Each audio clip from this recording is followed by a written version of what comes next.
All right, so part two of the vocal warm up. We just started getting our engine revved up, our basic motor of our breath is moving. Now, the actual chords, the vocal cords that are in there vibrating when we talk or make sounds, is what we're putting into, so to speak, first gear. So we start with a quiet, gentle hum to get the chords started. So they become warm and pliable, and then you can later on put them through the extremes of high and low and loud and all that. But they're prepared for it because we started off gently. Um, we then start to connect that vocal action to resonation, throughout the whole body. So your whole body vibrates. When something vibrates, when sound hits you, that's why you feel music. When you make sound as well, your body's vibrating. What parts of your body are vibrating, what parts of your face, neck, chest, all that you start to become aware of when you start to study singing more and hone in to where those vibrations are coming from and where they're going and what they're interacting with. Um, so you begin to notice and feel uh, your palate, say, your face, and even into your toes. I mean, there's you can feel vibrations throughout your whole body, and you'll start to become aware of that. One of the ways that I do that is with Om, Om, the ancient Indian sound, sacred sound. It has that kind of awareness in it, in a sense. I've heard it has all the vowel sounds in it, contained in it. So that's our next step then, is to go from that just closed mouth humming into open mouth vowels. And different vowels involve different uses of the tongue, different tongue positions, different mouth positions. Not to get too technical, whatever. We do it all the time without knowing it, but this is just a conscious way of tuning into those vowel sounds and getting them started as well. So that's the process I go through, how I do it. First of all, tools you'll need, ideally some water, and then you don't need this, but it would be nice to have a way to find notes. So I use a piano app on my phone that I've got. Perfect Piano. It's cool. I've got a keyboard, and I can play different notes, and that helps me know what my range is, know what my top notes are, my bottom notes are, in a way that I can communicate it to, say, a singer or an arranger, a arranger or producer. I know, oh, B2 is in the lower middle part of my range, and my range goes down to, you know, maybe D2 and goes up to maybe B1 or something like that, etc. So that'll be different for everyone. That's why it's really helpful to have your own way to make sound. This is free. Um, Ideally, I do it with the metronome on. I don't always. This phone sometimes lets me use the metronome and the app at the same time, but if I can, I'll do it with the metronome. So let's give this a shot. Got my metronome going. Yes, it's gonna let me use the piano at the same time as the metronome. Miracle. I like to start on a note that's in the middle lower part of my range. Just I don't want to go. If you go too extreme, too low, um, your vocal cords have to push to open up like that. If you're trying to like start off too high, your vocal cords have to push to hold together and slam a bunch of air through there. Either way is not the ideal. So starting in a middle, relaxed, kind of lower position is what I find best. So we're gonna just do ohms. I breathe in for 4 and out for 8 usually on these exercises. Here we go.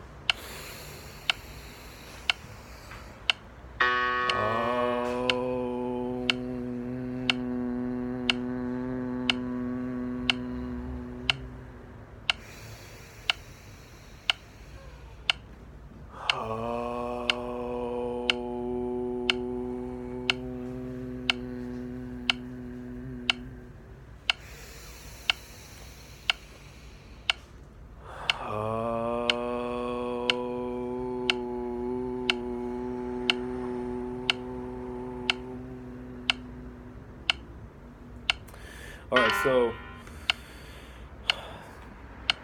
start to notice things. Just how does my voice feel today? A little crackly, not too bad though. I've been worse. Feels like I'm assessing the basic vocal health by doing a little diagnostic test of like, can I just make a steady, quiet sound? Another thing I'm thinking about as I'm doing those is, where do I feel the I can feel it start in one place, and then as I close my mouth, kind of the resonation moves more into what's called your mask region. So this is your mask area.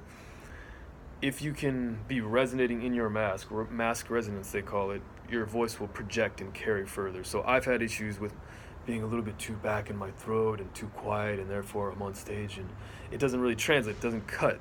But if you start to get in your nose a little more nasally, that's a way to practice it. There's many ways to manipulate your palate and tongue, but if you just start to feel where you feel, and if you can get it so you feel the in here, that's good, that's helpful. If you can also just feel your whole body, if you're standing, if you're sitting, either way,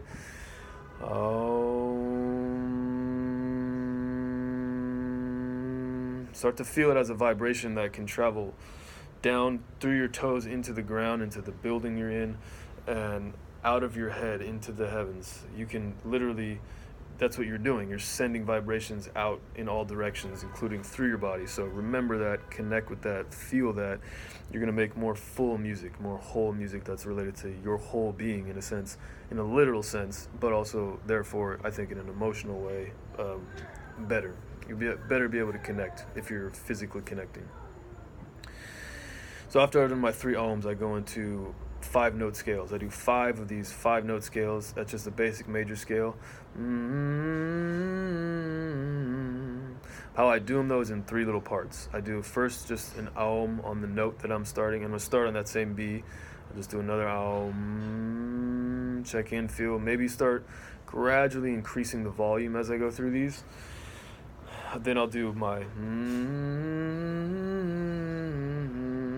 noticing how like the transition between notes feels, if I like it, if I don't, and then I'll start opening my mouth. So we'll go through different vowels. The order I like to go in is A, O, U, E, I, and that's just because if you're making a noise, you just open your mouth, you're creating naturally an A sound. So that's the most relaxed. Your tongue doesn't really have to do anything. Your mouth doesn't have to do any special shapes to do it. And then, oh, my mouth has to come in a little bit. My tongue has to raise a little bit to make the oh. And then the U, ooh, my mouth narrows even more. Ooh, my tongue changes positions a little bit. E, my mouth clearly like pulls in a different direction. E, and my tongue is real up against my palate. I, and my mouth is then open again. And I do my eyes like I kind of like start the Y and start that pulsating process. So each note I'll do a vowel on. Enough explanation, here we go. Again, 4 in, 8 out is my general thing.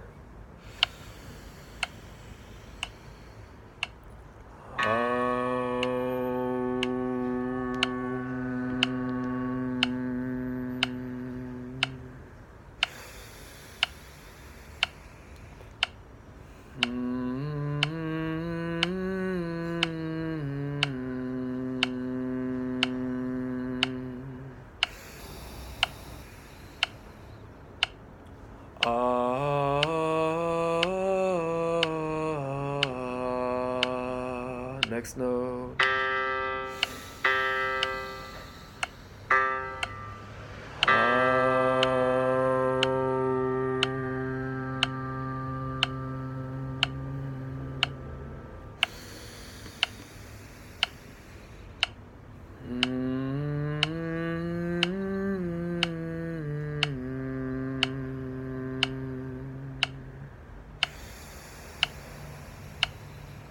Oh, oh,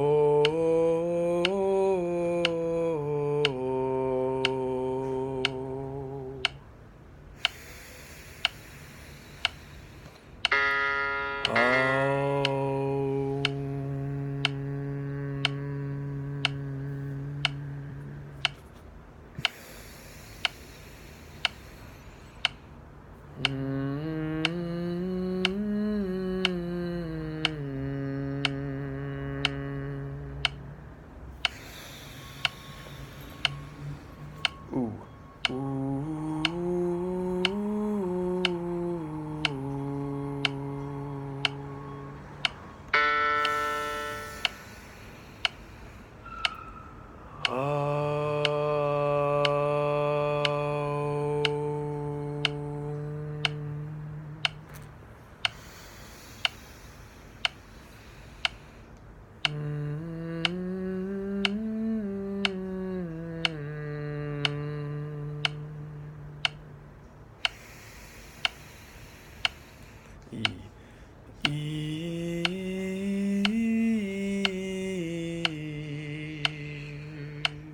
lot of different ways to make all of these vowels.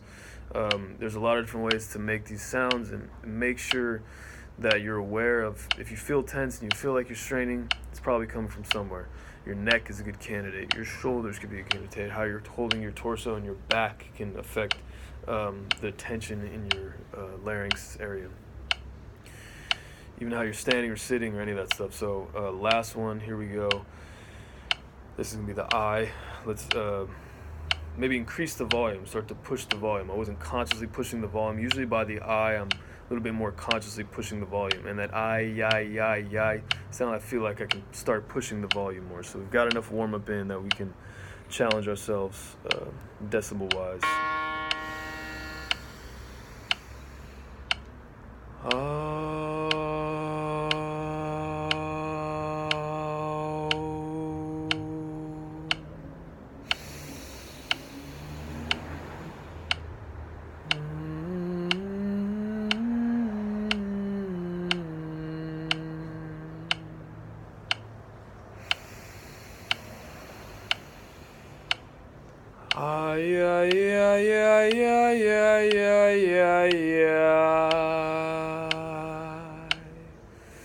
You know, you can throw a little vibrato on there. Just keep it interesting.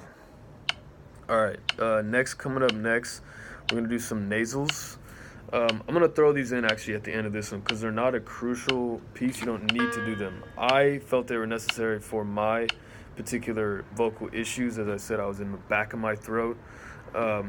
This exercise helps you get into your mask resonance. So if you're not already feeling like you're projecting, if you're not already a voice that cuts through, this is an additional little bonus exercise that can help you begin to start cutting through, getting into your mask resonance, getting into your nose, feeling what that means. We don't want to sound nasally, right? That's not like a sexy thing, but sometimes you have to do the unsexy in order to be sexy. But seriously, there's so many goofy looking, sounding, goofy feeling things that you're going to do to stretch your vocals. And if you're interested in performing with those vocals, then you need to learn how to be uncomfortable. You need to learn how to be doing weird shit in front of people. So here's something that I do. I feel really self-conscious when I do it. My neighbors, I hope they don't hear me right now, but you know, sacrifices must be made for greatness to be achieved, and this is one of them. So we're going to do a nasally, witchy sounding exercise in the lower register. I'm going to go back down below the note that we started on. So I'm starting to push down into the bottom area of my register to make these sounds. Again, turn this off if your voice is cutting through, you don't care about the nose thing, but this might help you.